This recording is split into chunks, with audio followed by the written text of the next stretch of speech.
விக்னேஷ் சிவன் டைரக்ஷன்ல பிரதீப் ரங்கநாதன், சித்தி செட்டி, எஸ்.ஜே. சூர்யா, சீமான், ஷாரா, கௌரி ஜி கிஷான், யோகி பாபு, தீபிகா வெங்கடாச்சலம் நடிச்சு இப்போ தியேட்டர்ஸ்ல ரன் ஆயிட்டு இருக்க ஃபியூச்சரிஸ்டிக் ரொமான்டிக் காமெடி தான் லவ் இன்சூரன்ஸ் கம்பெனி LIK. 2040ல வேல்யூபிளான திங்ஸ்னு எதையோ இன்சூர் பண்ணும்போது லவ்வை ஏன் நான் இன்சூர் பண்ணக்கூடாது, யார் யாரை லவ் பண்ணா செட் ஆகும், யார் கூட யார் சேர்ந்தா நல்லா இருக்கும், யார் சேர்ந்தா நல்லா இருக்காதுங்கிற வரைக்கும் கடவுள் மாதிரி ஏன் ஆப் டிசைட் பண்ணுன்னு எஸ்.ஜே. சூர்யா லைக் ஆப்பை லான்ச் பண்றாரு. ஆனா அதே 2040லையும் பசுமை உலகம்னு போனே இல்லாம இருக்க பிரதீப் ரங்கநாதனுக்கு மீடியா இன்ஃப்ளூயன்சர் அம்மாவால போன் தான் உலகம்னு போன் கூடவே வளர்ந்த கிருத்தி செட்டிய பார்த்த ஃபர்ஸ்ட் சைட்லயே லவ் வர இவங்க 2 பேருக்கு நடுவில் எஸ்.ஜே. சூர்யா லான்ச் பண்ண அந்த லைக் ஆப் வர. இந்த லைக் ஆப் இவங்க லைஃப்ல எப்படிலாம் விளையாடுது, இந்த ஆப்பால இவங்களுக்குள்ள என்ன பிரச்சனைலாம் வருது, ஃபைனலா என்ன ஆகுதுங்கிறது தான் லவ் இன்சூரன்ஸ் கம்பெனி LIK. இந்த படத்தோட run time 2 hours and 36 minutes. படம் ஆரம்பிச்சது 2040ல ஒரு ஃபியூச்சரிஸ்டிக் செட்டப்ல இன்ட்ரெஸ்டிங்காகவே ஸ்டார்ட் ஆச்சு. ஆனால் அதுக்கப்புறம் கொஞ்ச நேரம் ஃப்ளாட்டாக போகிற மாதிரி ஃபீல் ஆச்சு. பட் போக போக காமெடிஸ் எமோஷன்ஸ்லாம் அங்கங்கே நல்லாவே கிளிக் ஆக ஃபர்ஸ்ட் ஆஃப் டீசெண்டாகவே ட்ராவல் ஆகுது. சில விஷயங்கள் ஃபோர்ஸ்டாக திணிச்ச மாதிரி இருந்துச்சு, ஆனால் இன்டர்வல் பிளாக் நல்லாவே இருந்துச்சு. செகண்ட் ஹாஃப்ல இன்னுமே பெட்டராக சில எமோஷனல் மூமெண்ட்ஸ் அண்ட் காமெடிஸ்லாம் நல்லாவே கனெக்ட் ஆச்சு. சில இடங்கள்ல கொஞ்சம் வேணும்னே இழுத்த மாதிரி இருந்துச்சு, ஆனால் கிளைமேக்ஸ் ஆஸ் எக்ஸ்பெக்டட் ஹார்ட் வார்மிங்காக நல்லாவே இருந்துச்சு. பிரதீப் ரங்கநாதன் யூஷுவல் மேனரிசம்ஸ்லாம் பக்காவாக பண்ணி எனர்ஜெட்டிக்காக நல்லாவே ஸ்கோர் பண்ணுறாரு. அடாவடி ஆக்ஷன் பிளாக்குமே செம. கிருத்தி செட்டி செம கியூட்டு. இவங்க இன்ட்ரோ தீமா பேக்ரவுண்ட் ஸ்கோரோட கிளாசிக் தியேட்ரிக்கல் மூமெண்ட்டு.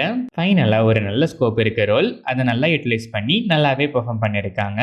இவங்க காம்பினேஷனோட கெமிஸ்ட்ரி அனிருத்தோட பேக்ரவுண்ட் ஸ்கோரோட நிறைய இடங்கள்ல மேஜிக்கலாகவே இருந்துச்சு. எஸ்.ஜே. சூர்யா சொல்லவே வேணாம், ஆஸ் யூஷுவல் நடிப்பாருக்கன்னு ப்ரூவ் பண்ணிக்கிட்டே இருக்காரு. பிரதீப் ரங்கநாதன், எஸ்.ஜே. சூர்யா காம்பினேஷன் சீன்ஸ்லாம் அல்டிமேட்டாக இருந்துச்சு. Still S J. சூர்யாவை இன்னும் கொஞ்சம் கூட பெட்டராக யூட்டிலைஸ் பண்ணியிருக்கலாங்கிற ஃபீல் லைட்டாக இருந்துச்சு. சீமான் ரியல் லைஃப் சீமானா தூய தமிழில் தான் வாழ்ந்திருக்காரு, ஒரே ஒரு சீனை தவிர. கௌரி ஜி கிஷானுக்கும் நல்ல ஸ்கோப், நல்ல ஸ்க்ரீன் ஸ்பேஸ், கேரக்டரைசேஷன் நல்லாவே இருந்துச்சு, நிறைய ஃப்ரெண்ட்ஸுக்கு கனெக்ட் ஆகும். யோகி பாபு டிஃப்ரெண்ட்டான கேரக்டர் ஆர்க் அங்கங்கே நல்லாவே சிரிக்கவும் வைக்கிறாரு. தீபிகா வெங்கடாச்சலம் ரொம்ப ஷார்ட்டான ஸ்க்ரீன் ஸ்பேன் தான், ஸ்டில் ரோல் கேப்டாக பக்காவாக பண்ணியிருக்காங்க. ஷாரா அண்ட் அதர் ஆர்டிஸ்ட்ஸ் எல்லாருமே நல்லாவே பெர்ஃபார்ம் பண்ணியிருக்காங்க. Technical aspects of the film 2014 ஒரு இமேஜினரி ஐடியா செட்டப்கே ஸ்பெஷல் அப்ளாஸ் கொடுத்தே ஆகணும். அது மட்டும் இல்லாமல் நிறைய ரெஃபரன்சஸ் நல்லாவே கிளிக் ஆச்சு. ஒரு சில ஆர்டிஸ்டோட கைண்ட் ஆஃப் கேமியோ அப்பியரன்ஸ் கூட நல்லாவே ஒர்க் ஆச்சு. ரவிவர்மன் சினிமாட்டோகிராஃபி அவ்வளோ லவ்லியா, ஃப்ரேம்ஸ்லாம் செம கலர்ஃபுல்லாக இருந்துச்சு. VFXுமே செம. அனிருத்தோட songs and background score soul of the ஃபிலிம்னே சொல்லலாம். தீமா ஹம் போர்ஷன் பேக்ரவுண்ட் ஸ்கோர் வர போர்ஷன்ஸ் எல்லாமே கிளாசிக்கு. எனக்கென யாரும் இல்லையே சாங்கோ இல்லை மைனர் போர்ஷன்ஸ் பேஸ்மெண்ட்டோ பக்காவாக இருந்துச்சு. எடிட்டிங் பேட்டர்னுமே இம்ப்ரெசிவாக இருந்துச்சு. ஓவராலாக பார்த்தா இன்ட்ரெஸ்டிங்கான unique story line. First half நல்லாவே ஸ்டார்ட் ஆகி நடுவில் சில கிரிஞ்ச் அண்ட் ஃப்ளாட் மூமெண்ட்ஸில் டல் ஆனாலும் கிராஜுவலாக பிக் ஆகி ஃபர்ஸ்ட் ஹாஃப் டீசெண்டாகவே இருந்துச்சு. இன்டர்வல் பிளாக் நல்லாவே இருந்துச்சு. தீமா எனக்கென யாரும் இல்லையே போர்ஷன்ஸ்லாம் ரிப்பீட் வர்த்தி. செகண்ட் ஹாஃப் கம்பேரிட்டிவ்லி பெட்டராகவே கனெக்ட் ஆச்சு. சில விஷயங்கள் ப்ரெசென்ட் பண்ண விதம் மட்டும் கொஞ்சம் வேணும்னே திணிச்ச மாதிரி இருந்துச்சு. அங்கங்கே ட்ராகியாக இழுத்தாலும் கிளைமேக்ஸில் சொல்ல வந்த மெசேஜை நீட்டாகவே சொல்லியிருக்காங்க. ஆனால் இந்த ஸ்டோரி லைனுக்கு ஸ்க்ரீன் பிளேலையும் காமெடி ரைட்டிங்லையும் இன்னும் கொஞ்சம் கூட பெட்டராக ஒர்க் பண்ணியிருக்கலாங்கிற ஃபீல் இருந்துச்சு.